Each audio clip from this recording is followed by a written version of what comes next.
السلام علیکم پیارے دوستو، میں امتیاز علی طاہری۔ پیارے دوستو، قدرت اپنے بندوں پر ایسی مہربان ہے کہ وہ ناممکن طریقوں سے اپنے بندوں کی مدد فرماتی ہے۔ آپ اپنی زندگی میں ذرا پیچھے مڑ کر دیکھیے کہ آپ کی زندگی میں کچھ ایسے بھی لوگ تھے جو آپ کی حوصلہ افزائی کیا کرتے تھے، جو آپ کو شاباشی دیا کرتے تھے، جو آپ کے اندر ہمت کا جذبہ بیدار کیا کرتے تھے۔ وہ آپ کے دوست ہو سکتے ہیں، آپ کے والدین ہو سکتے ہیں، اور وہ آپ کے ٹیچرز ہو سکتے ہیں، آپ کے استاد ہو سکتے ہیں۔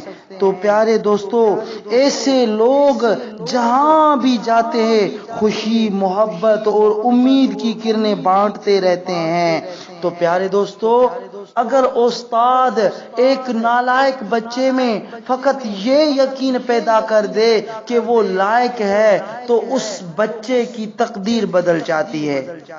اسی طرح ایک مدرسے میں ایک استاد صاحب پڑھاتے تھے، اپنے شاگردوں پہ بڑے مہربان تھے۔ اس استاد محترم نے ایک عربی کی کتاب 35 مرتبہ پڑھا چکے تھے۔ اتنی مرتبہ پڑھانے کے بعد بھی وہ اسی کتاب کا پھر بھی مطالعہ کر کے اپنے شاگردوں کو پڑھایا کرتے تھے۔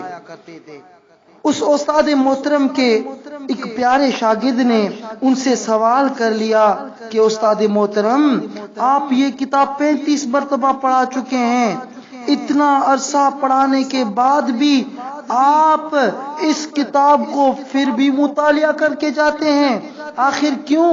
اس کی کیا وجہ ہے؟ استاد صاحب نے اپنے اس پیارے شاگرد کو ایسا جواب دیا کہ وہ شاگرد لاجواب ہو گیا۔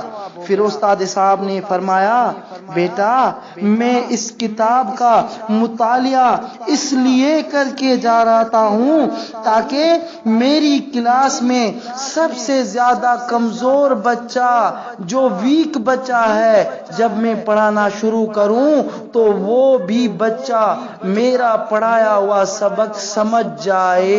تو پیارے دوستو، استاد بڑے مہربان ہوتے ہیں، نرم دل ہوتے ہیں، شفیق ہوتے ہیں۔ وہ چاہتے ہیں کہ ان کے شاگرد آگے بڑھے۔